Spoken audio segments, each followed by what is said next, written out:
अस्सलाम वालेकुम। उम्मीद करता हूँ कि आप सब लोग खैरियत से होंगे। आज की इस वीडियो में हम सॉल्युबिलिटी के टॉपिक को डिटेल में स्टडी करेंगे और इसके कंसेप्ट को कंप्रीहेंड करने के बाद हम इसकी टाइप्स को देखेंगे और फिर हम इसके एप्लीकेशंस को डिटेल में स्टडी करेंगे। Solubility solubility is the ability of a substance या solute to dissolve in an other substance or the solvent to form a homogeneous solution। तो हम solubility को डिफाइन करते हैं कि एक ऐसी एबिलिटी है जिसमें एक दो सब्सटेंस है जो कि कम मिकदार में होता है, वो एक ज़्यादा मिकदार वाले सब्सटेंस में वो डिज़ोल्व होकर एक होमोजेनियस सोल्यूशन को प्रोड्यूस करेगा। तो जैसे ही वो होमोजेनियस सोल्यूशन को प्रोड्यूस करेगा तो हम कहते हैं कि सोल्यूट सॉल्वेंट के अंदर डिज़ोल्व हो गया है। किसी सोल्यूशन में जो सब्सटेंस कम मिकदार में होता है हम इसको सोल्यूट कहते हैं और जिसकी अमाउंट ज़्यादा हो हम उसको सॉल्वेंट कहते होते हैं। तो it is the maximum amount of solute that can dissolve in any given amount of solvent eight given temperature. तो किसी खास टेम्परेचर के ऊपर किसी सॉल्यूट की जो मैक्सिमम अमाउंट डिजॉल्व हो सकती है तो वही उसकी सॉल्युबिलिटी होगी। तो हम देखते हैं कि अगर हमने मैक्सिमम अमाउंट डिजॉल्व कर ली है तो हम उसको सैचुरेटेड सोल्यूशन का नाम भी देते हैं। तो simply a solution where no more solute can dissolve at that temperature is called a saturated solution। तो अगर हम प्रॉपर सोल्युबिलिटी को डिफाइन करें तो solubility is defined as the amount of solute in grams which can dissolve in 100 centimetre cube of solution. तो किसी 100 centimetre cube solution में जितनी सोल्यूट के ग्राम्स डिजॉल्व होंगे तो बेसिकली वही उसकी सोल्युबिलिटी होगी। तो जब मैक्सिमम अमाउंट हम डिजॉल्व कर लेते हैं तो हम देखते हैं कि सैचुरेटेड सोल्यूशन बनता है। तो saturated solution is one in which the solvent is in equilibrium with the solid phase. तो इसमें सॉल्वेंट ठीक है वो सॉल्यूट के साथ जो कि बेसिकली सॉलिड फेज में होता है वो इन दोनों का इक्विलिब्रियम कायम हो चुका होता है। और अनसैचुरेटेड सोल्यूशन में इक्विलिब्रियम कायम नहीं होता। तो unsaturated solution is one containing the dissolved solute in a concentration below that necessary for the complete saturation at a definite temperature। तो सैचुरेशन अमाउंट से जितनी कम अमाउंट होगी वो हमारा सोल्यूशन अनसैचुरेटेड होगा। फॉर एग्जांपल हमारे NaCl की जो सोलिबिलिटी है वो अराउंड 36 ग्राम होती है 100 सेंटीमीटर क्यूब के ऊपर। तो किसी खास टेम्परेचर के ऊपर अगर 36 ग्राम ही मौजूद होगी तो वो हमारा सोल्यूशन सैचुरेट होगा। और अगर हमारे 100 सेंटीमीटर क्यूब में अमाउंट 36 से कम है तो वो सोल्यूशन अनसैचुरेटेड सोल्यूशन होगा किसी खास टेम्परेचर के ऊपर। और इसके अलावा एक सुपर सैचुरेटेड सोल्यूशन भी होता है। तो it is the one that contain more of the dissolve solute than it would normally contain at a definite temperature. तो एक खास टेम्परेचर से पर जितनी अमाउंट होनी चाहिए सैचुरेटेड सोल्यूशन को बनाने के लिए अगर उससे ज़्यादा अमाउंट मौजूद है ठीक है डिजॉल्व सोल्यूट की तो वो सोल्यूशन हमारे पास सैचुरेटेड सोल्यूशन होगा।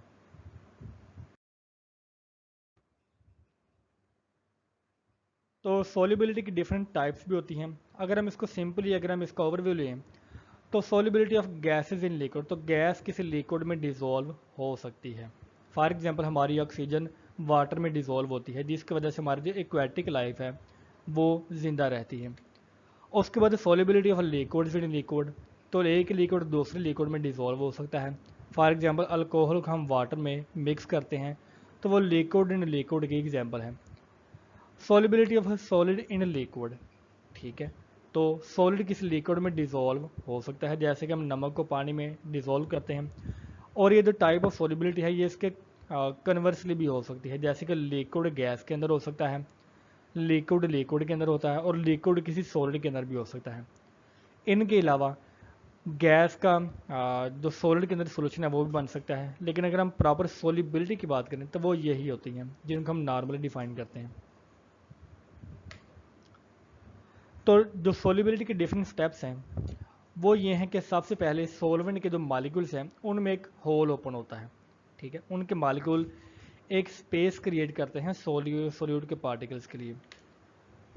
One molecule of the solid breaks we from the bulk, तो हमारा जो सोल्यूट पार्टिकल है वो सॉलिड की फॉर्म में होता है फॉर एग्जांपल, तो वो अपने सॉलिड बल्क से सेपरेट होता है।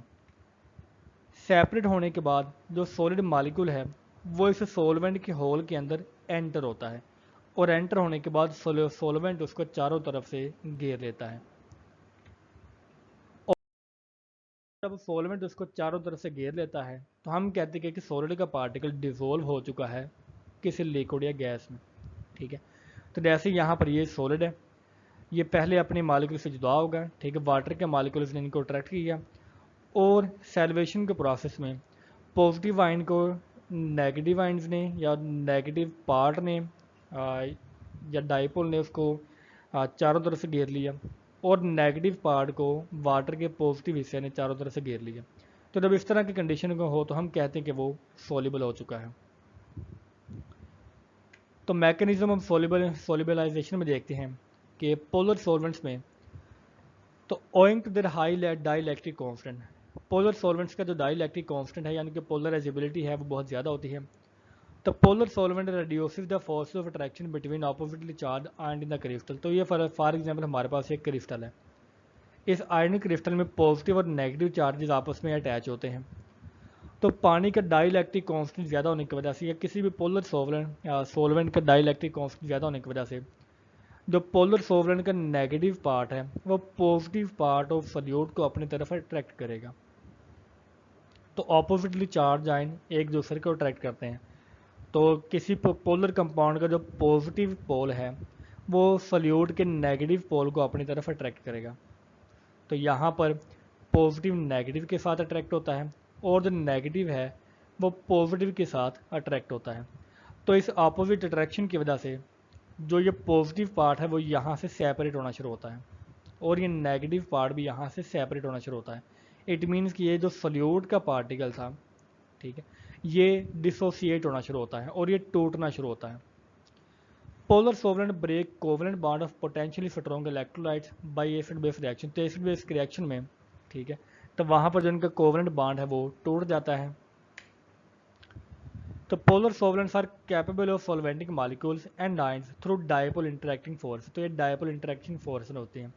डायपोल मतलब कि एक जो पॉजिटिव पार्ट है पोल का, ठीक है, वो किसी दूसरे पोल के नेगेटिव पार्ट को अपनी तरफ अट्रैक्ट करता है। तो ये डायपोल डायपोल इंटरेक्शन होती है। तो अगर वो आयनिक कंपाउंड नहीं है, वो पोलर कंपाउंड है, तो उनमें डायपोल डायपोल इंटरेक्शन मौजूद होंगी। तो पर्टिकुलरली हाइड्रोजन बॉन्ड फॉर्म होता है, ठीक है, which lead to solubility of the compound, जिसकी वजह से जो कंपाउंड है वो सॉल्युबल हो जाता है।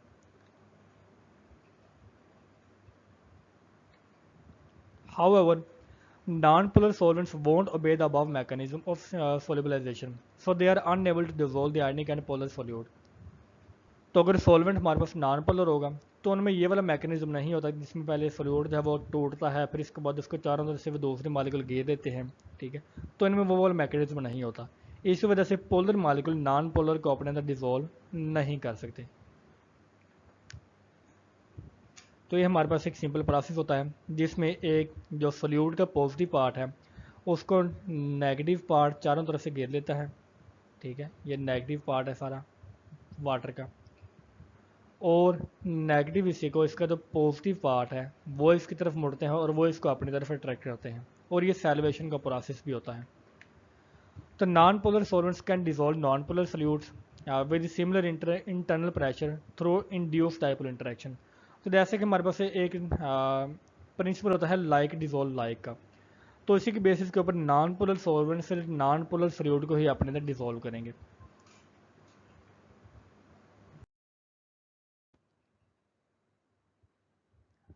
तो factors affecting the solubility, solubility of a compound depend on the physical and chemical properties of the solute and solvent। तो वो बेसिकली फिजिकल और केमिकल दोनों प्रॉपर्टीज़ के ऊपर डिपेंड करती है। और इनमें जो मेन फैक्टर हैं वो है टेम्परेचर, वो पीएच के ऊपर डिपेंड कर सकता है, पार्टिकल साइज़ के ऊपर डिपेंड होता है। जैसे कि अगर पार्टिकल साइज़ छोटा होगा तो उसकी जो अट्रैक्शन है वो ज़्यादा हो सकती है, ठीक है, जिसकी वजह से इसकी सॉल्वेशन ईजी होती है। क्रिस्टल स्ट्रक्चर इसको अफेक्ट कर सकता है, मोलेकुलर स्ट्रक्चर भी इफेक्ट करेगा, और सॉल्वेंट की नेचर भी काफ़ी ज़्यादा इफेक्ट करती है। जैसे कि पोलर सॉल्वेंट एक पोलर सोल्यूट को ही डिसॉल्व करेगा, और एक नॉन पोलर सॉल्वेंट किसी नॉन पोलर सोल्यूट को ही अपने अंदर डिसॉल्व करेगा। तो ये मेन फैक्टर्स हैं जो कि सॉल्युबिलिटी को इफेक्ट करते हैं। टेम्परेचर को इंक्रीज़ करने से हमारी सॉल्युबिलिटी इंक्रीज हो रहती है, ठीक है, क्योंकि मोस्टली जो हमारे प्रोसेस हैं वो एंडोथर्मिक होते हैं।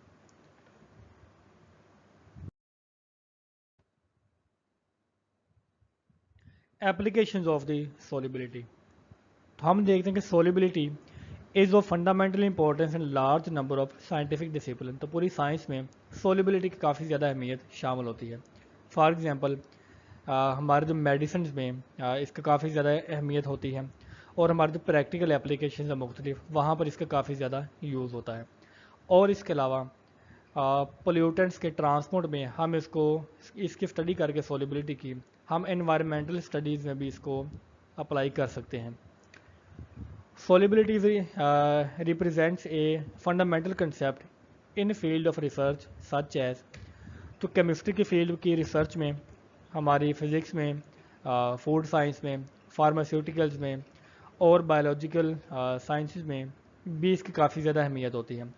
चाहे हमने कोई सिंपल एक्सपेरिमेंट करना हो या किसी खास फिनोमेना को प्रिडिक्ट करना हो, तो हम सोलिबिलिटी के बेस के ऊपर इसको प्रिडिक्ट या कोई भी एनालिसिस कर सकते हैं। The solubility of a substance becomes specially important in the pharmaceutical industry because it often represents a major factor that control the bioavailability of a drug substance. तो जितनी भी ड्रग सब्सटेंस हैं उनकी एक ख़ास सोलिबिलिटी होती है, ठीक है। तो इस ख़ास सोलिबिलिटी को स्टडी करके हम सोलिबिलिटी के कंसेप्ट को डिफरेंट जो ड्रग्स हैं उनको बनाने के काम भी आ सकते हैं, और इनकी जो बायो अवेलेबिलिटी है कि हम जो जिंदा जानदार हैं वो उनको कितना अब्जॉर्ब कर सकते हैं, तो हम उनकी स्टडी को भी इसके रिलेट कर सकते हैं। मूविंग फर्दर, हम फर्दर एप्लीकेशन में देखते हैं कि solubility is commonly used to describe the substance, ठीक है, तो इंडिकेट ए सब्सटेंस पोलैरिटी, तो किसी सब्सटेंस की पोलैरिटी को डिफाइन करने के लिए हम सोलिबिलिटी को इंटीग्रेट करते हैं, और इसकी वजह से हम इसको दूसरे सब्सटेंस से डिस्टिंग्विश भी कर सकते हैं। क्योंकि अगर किसी पोलर सॉल्वेंट में अगर किसी की पोलैरिटी ज़्यादा होगी, इट मीन्स कि उसकी सोलिबिलिटी भी ज़्यादा है, तो हम सोलिबिलिटी के बेस के ऊपर उसकी पोलैरिटी को डिफाइन करते हैं, और पोलैरिटी को डिफाइन करते हुए हम उसको दूसरे सब्सटेंस से डिफरेंशिएट भी कर सकते हैं। Also it act as a guide to applications of the substance, तो अगर हमने इसे उस सब्सटेंस को डिस्टिंग्विश कर लिया और इसकी पोलैरिटी को डिफाइन कर लिया, तो हम उस ख़ास सब्सटेंस को किसी ख़ास एप्लीकेशन में यूज़ भी कर सकते हैं हमारी अपनी नीड के मुताबिक। Solubility of a substance is useful when separating mixture, तो अगर हमने किसी दो मिक्सचर को सेपरेट करना है, हम फॉर एग्जांपल लिक्विड एक्सट्रैक्शन के प्रोसेस में, तो वहाँ पर सोलिबिलिटी के बेस के ऊपर हम किसी ख़ास कंपोनेंट को सेपरेट करते हैं किसी एक लिक्विड से किसी दूसरे लिक्विड के अंदर, और इसकी बेहतरीन मिसाल लिक्विड एक्सट्रैक्शन का प्रोसेस है। Moreover, solubility and solubility related properties can also provide important information regarding the structure of the drug substance। जैसा कि हमने देखा कि जो स्ट्रक्चर है वो सोलिबिलिटी को इफेक्ट करता है, तो अगर सोलिबिलिटी स्ट्रक्चर के ऊपर डिपेंड करती है, तो हम सोलिबिलिटी को स्टडी करते हुए या सोलिबिलिटी के रिलेटेड प्रॉपर्टीज़ को स्टडी करते हुए किसी ड्रग के स्ट्रक्चर को भी स्टडी कर सकते हैं और प्रिडिक्ट कर सकते हैं कि उसका स्ट्रक्चर पोलर है या वो नॉन पोलर है। अगर उसका स्ट्रक्चर पोलर है तो वो कितना ज़्यादा पोलर है, और इसके साथ ही हम की जो इंटरमॉलिक्यूलर इंटरेक्शंस हैं उनकी रेंज को भी डिफाइन कर सकते हैं या प्रिडिक्ट कर सकते हैं। फॉर दिस रीज़न एक comprehensive knowledge of solubility is essential, तो क्योंकि इसकी एप्लीकेशंस बहुत ज़्यादा हैं, तो सोलिबिलिटी का नॉलेज हमारे लिए डिफरेंट फील्ड्स में लाजमी होता है।